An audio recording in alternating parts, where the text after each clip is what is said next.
जीव द्यावा, स्वतःला संपवावं. माझ्या बहिणीची मला मनापासून काळजी आहे, म्हणून म्हणून आजपर्यंत एक गोष्ट मी या जगापासून लपवून ठेवली. भांड्याच्या बाहेर काढलं नव्हतं, पण भांड आता लयच वाजायला लागलंय. असं नाहीलाच झालं, म्हणूनच मला या सगळ्या जगाला सांगायला लागतंय. माझ्या लाडक्या बहिणीनं आणि तिच्या लाडक्या नवऱ्यानं काय काय केलं ते. माझ्या बहिणी काय सांगू, नुसतं लोंढात थांबायचं नावच घेत नाही. काळजीच पाणी बनून डोळ्यातनं बाहेर पडतंय.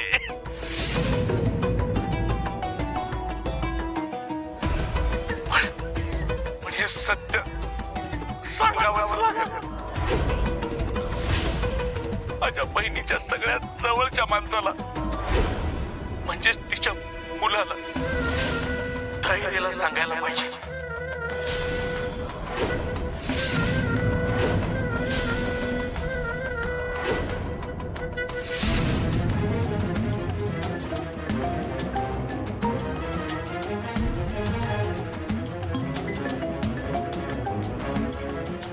हॅलो दया. अरे नाही नाही नाही नाही नाही नाही अर्धाच व्हिडिओ पाठवलाय, अर्धा अजून आहे माझ्याकडे. आणि माझ्याकडे नेट पण आहे बर का. ते पण फास्ट आहे एकदम. एका क्लिक वर व्हायरल होऊ शकतो पुढचा व्हिडिओ. जर तो व्हायरल व्हायचा नसेल तर तुझ्या लाडक्या मुलाला, म्हणजे माझ्या लाडक्या भाच्याला इकडे पाठवून दे, इराला न्यायला. जर तो नाही आला तर हा व्हिडिओ तेवढ्याच ताबडतोब व्हायरल होईल. दिवस मावळायच्या आत पाठव धैर्यला. वाट बघतोय ते गॉड मानून घ्या. वाट लावाय लागलो तर मुजुमदारांना लई तिकट लागलं. मुजुमदारांचं भविष्य माझ्या एका क्लिक वर आहे. तेवढं ध्यानात ठेव.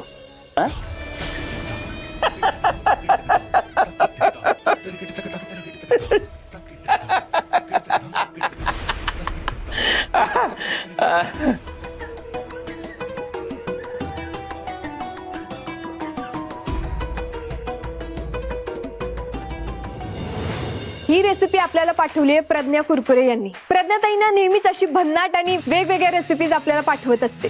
आता मी तुम्हाला डोसा बनवण्यासाठी कुठलं साहित्य लागतं हे सांगणार आहे. मजा नाही, कसला फालतू एडिट केलाय व्हिडिओ. कुणी केलाय? मी. म्हणूनच साधा आवाज क्लिअर येत नाहीये त्यात. यापेक्षा चांगला तर शाळेतली पोरं एडिट करतात. नॉनसेन्स. हा असा व्हिडिओ अपलोड करायचा आहे, लोक हसतील, म्हणतील बघा मुजुमदार लहान लेकरांसाठी व्हिडिओ बनवतात. आणि मुजुमदारांच्या नावावर कुणी कधीच बोट उचललेलं मी खपून घेणार नाही. एक काम करा, पॅकेजिंग बदला या व्हिडिओच, म्हणजे निदान पोस्ट करण्याच्या लायकीचं तरी होईल. हो सर. उद्या मी आलो की पहिले हेच करून घेतो. उद्या आलो की म्हणजे always remember, time is more than money. वेळेची किंमत नाहीये का तुम्हाला?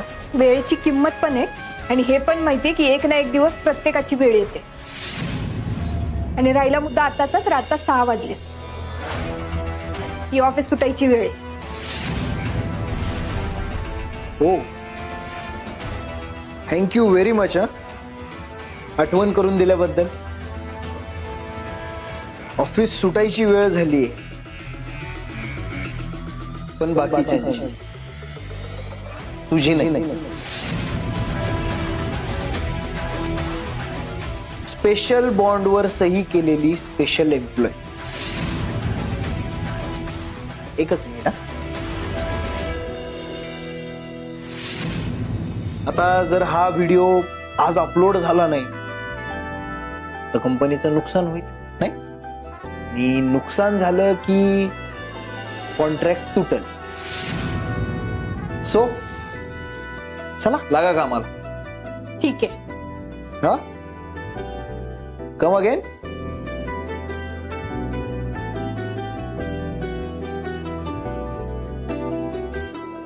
ठीक आहे धैर्य सर. जाऊ धैर्य सर. लगेच.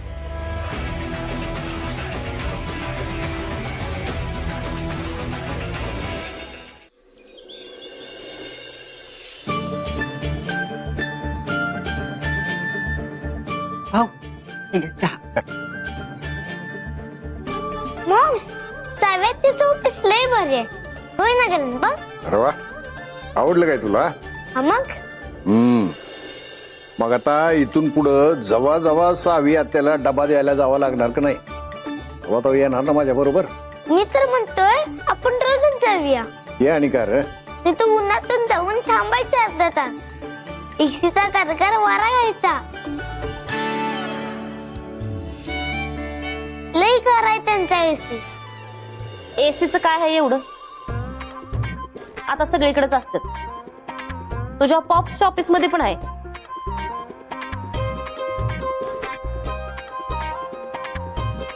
नवीन आहे आणि मोठा आहे. अरे असून नसल्या जरा काय एसी तो नावालाच लावलाय नुसता. नाहीतर आमच्या नशिबात आहे पंख्याची गरम हवा. अरे ते एसी नुसता लावून काय उपयोग आहे? ते ऑन पण करायला पाहिजे की नाही? हा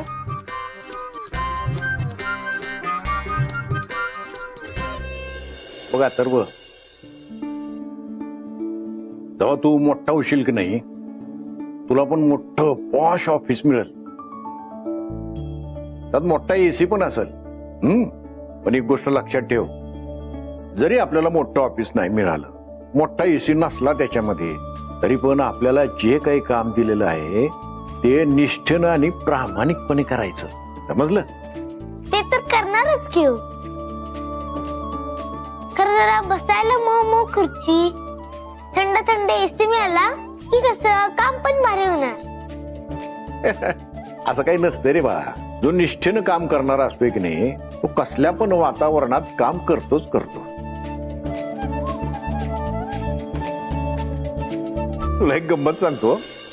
तुझा पॉप्स जेव्हा लहान होता की नाही तेव्हा त्याला मी छत्रपती शाहू महाराजांची एक गोष्ट सांगायचो नेहमी. महाराजांनी काय केलं होतं माहितीये? आपल्या बग्ग्या होत्या की नाही त्या बग्ग्यामधल्या सगळ्या गाद्याच काढून टाकल्या होत्या. त्याच्यामध्ये बसून त्यांचे अधिकारी पाहणी करायला जायचे ना. का म्हणजे काय?